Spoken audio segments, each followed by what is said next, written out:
మీ అందరూ కూడా ప్రత్యేకమైనటువంటి ధన్యవాదాలు.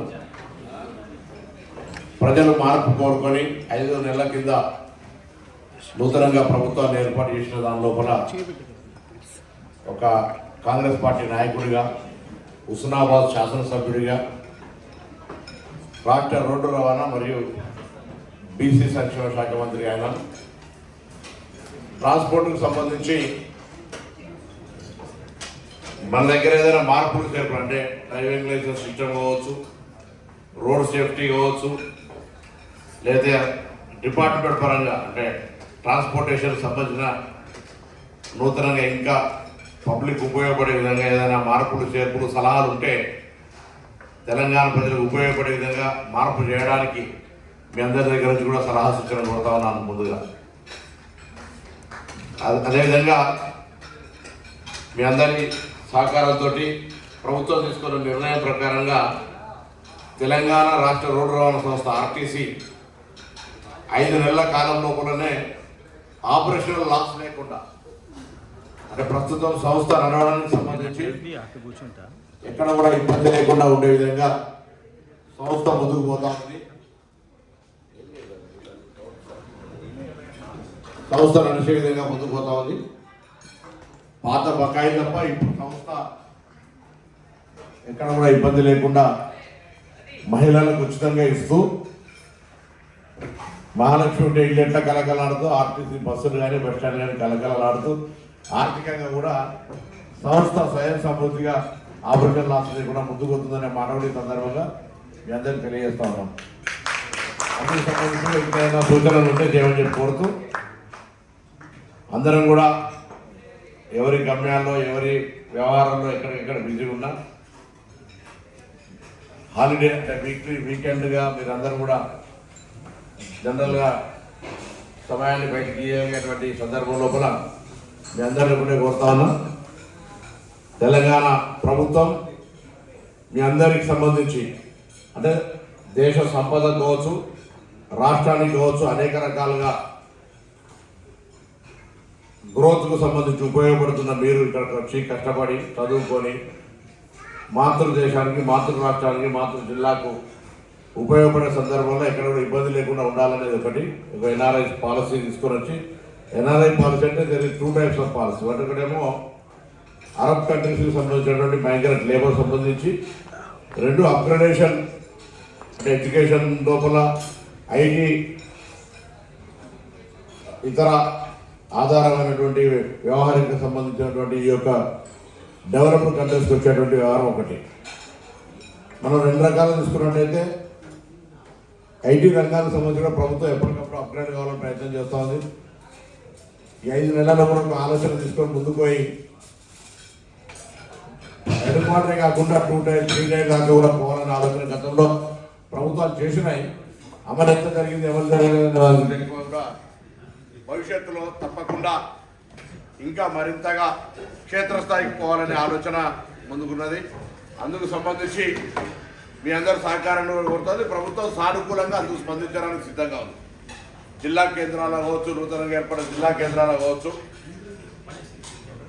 లేదా ఇతరత్ర పాలసీల ప్రకారం ఇక్కడ ఇబ్బంది ఉన్నట్టయితే దాన్ని కూడా రిజాల్వ్ చేసి ముందుకు ఈ యొక్క ఐటీ విస్తరణకు సంబంధించి కూడా సానుకూలంగా ప్రభుత్వం ఉంది అనే మాట ఇక్కడ ఉన్నటువంటి వాళ్ళందరూ కూడా ఆర్థికంగా ఉండగలిగేటువంటి పరిస్థితుల్లో కావచ్చు, సాంకేతికంగా కావచ్చు, అక్కడ ఉన్నటువంటి చిన్న చిన్న ఇష్యూస్ను రిజాల్వ్ చేయడానికి సహకరిస్తామనే మాట సందర్భంగా ఉండేది. రాష్ట్ర మంత్రిగానే కాకుండా ఈ హైదరాబాద్ ఇన్ఛార్జ్ మంత్రి కూడా మీరంతా ఎక్కడైనా ఏదైనా ఇక్కడ నుంచి వచ్చి ఇన్వైట్ చేసుకునే ఇష్యూస్ ఉంటే కూడా మీ అందరికీ సపోర్ట్గా ఉండాలనేటువంటి పాలసీ కూడా గవర్నమెంట్ ఎక్కడ కూడా హరాస్మెంట్ ఎక్కడ చిన్న చిన్న ఇష్యూస్ ఉంటే కూడా గవర్నమెంట్ నోటీస్ తెస్తే వాటిని కూడా రిజాల్వ్ చేయడానికి కూడా ఒక వేఅవుట్ను తీసుకొచ్చే విధంగా కూడా ఆలోచన చేస్తున్నటువంటి మాట సందర్భంగా మరొస్తూ దయచేసి అందరూ కూడా మీ శక్తి, మీ యొక్క ప్రాధాన్యతను, మీ సర్వీసెస్ను ఇక్కడ ఉండబడేటువంటి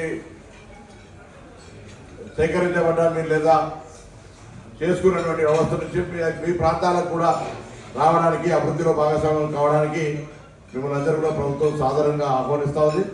గౌరవ ముఖ్యమంత్రి రేవంత్ రెడ్డి గారు కానీ, మంత్రివర్గం కానీ, మిగతా అందరూ కూడా సానుకూలంగా మిమ్మల్ని అందరినీ ప్రోత్సాహపరుస్తూనే అక్కడికి వచ్చిన తర్వాత ఎటువంటి అంశాల్లో మీకు ఇబ్బంది ఎదురు కాకుండా ఉంటూనే మీ నుంచి ఆ ప్రాంత అభివృద్ధికి కూడా అన్ని రకాల సహకారం ఆశిస్తూ ముఖ్యంగా ఐటీ రంగానికి సంబంధించి ఇతర ఇండస్ట్రీకి సంబంధించిన విషయంలో కూడా సానుకూలంగా ఉండాలనేటువంటి ఒక ఆలోచనతో ఉంది అనే మాట కూడా ఈ సందర్భంగా మీ అందరికి తెలియజేస్తాను. దయచేసి అందరూ కూడా ఒక స్పిరిట్ సానుకూలంగా తీసుకొని అందరూ కూడా భాగస్వాములు కావాలని మరి ఆహ్వానం మీ అందరూ కూడా ఆహ్వానం తెలియజేస్తాను.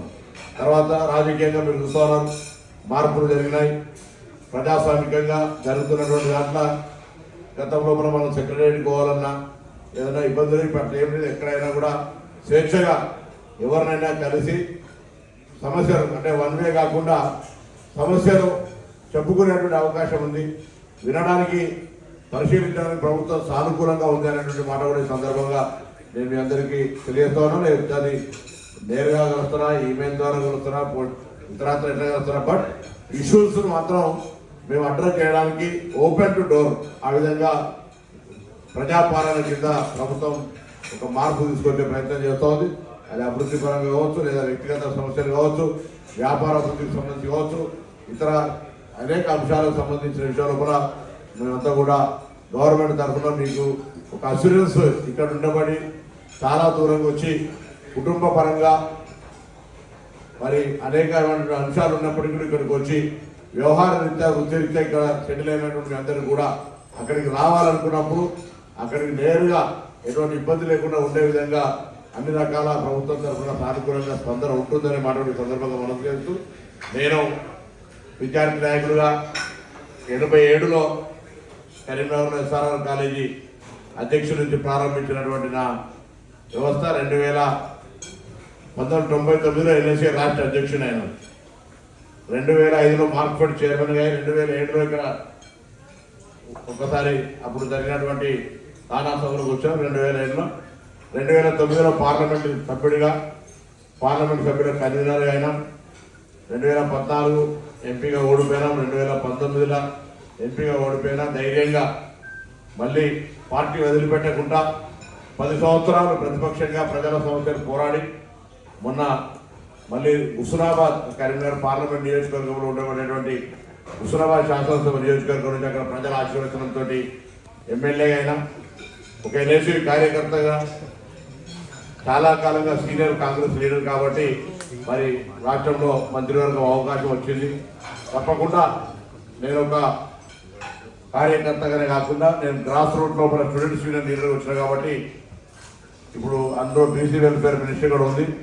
దానికి సంబంధించి ఎన్ఆర్ఐ సపోర్ట్గా ఉండేటువంటి స్కీమ్స్ ఏదైతే ఆ పిల్లలకు అబ్రాడ్ ఎడ్యుకేషన్ సంబంధించిందో ఆ ఇష్యూ మీద కూడా కొంత సంఖ్య తక్కువ ఉంది. దాన్ని కూడా పెంచాలనే ఆలోచనతో గౌరవ ముఖ్యమంత్రి గారు దృష్టి తీసుకొస్తున్నారు. ఎందుకంటే గ్రామీణ ప్రాంతాల నుంచి వచ్చి అందరికీ అందుబాటులో ఉండకపోవచ్చు.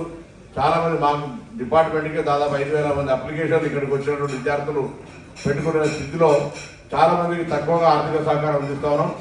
దాన్ని గౌరవ ముఖ్యమంత్రి గారు దృష్టి తీసుకెళ్ళి కూడా తెలంగాణ నుంచి ఇక్కడికి వచ్చేటువంటి చదువుకోవడానికి ఉండే విద్యార్థులకు సంబంధించిన ఆ స్కీమ్ కింద కూడా సంఖ్యను పెంచి దానికి సంబంధించిన శాఖకు కూడా నేను మరొక మార్పు తీసుకురావాలనే ప్రయత్నం చేస్తాను. చాలామందికి ఆర్థిక సహకారం అందించడం, ఎందుకంటే విద్య ఒక ఇంట్లో చదువుకున్న వాళ్ళు ఒకరు ఉంటే ఆ ఇల్లును మొత్తం అభివృద్ధి చేసే అవకాశం ఉంటుంది కాబట్టి ఆ విధంగా తీసుకోవాలనుకుంటాను.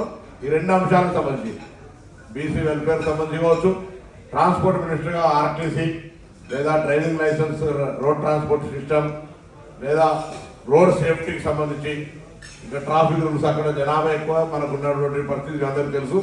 అందులో ఇంకా మెరుగైన విధంగా శాఖను మార్పు చేయడానికి కూడా మీ అందరి యొక్క ఇక్కడ ఉన్నటువంటి అనుభవాల్ని మంచి అన్ని కూడా నేను సలహా సూచనలు అడుగుతాను. ఎప్పుడైనా దయచేసి నేరుగా హైదరాబాద్ వచ్చినప్పుడు కలిసి మీరు సలహా చెప్పవచ్చు, లేదా ఈమెయిల్ ద్వారా కానీ ఇతరత్ర ఎట్లా వాట్సాప్ కానీ ఏం చేసినా తప్పకుండా నేను మీ అందరికి నాది డీటెయిల్స్ ఇచ్చిపోతాను.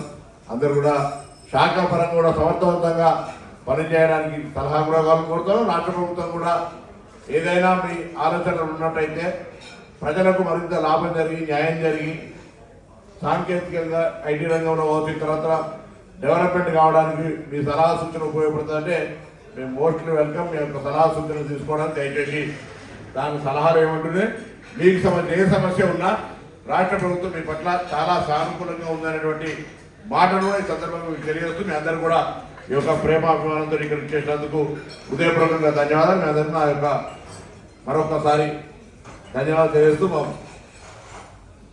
ఈ కార్యక్రమం నిర్వహించిన అందరికీ కూడా ధన్యవాదాలు తెలియజేస్తాను.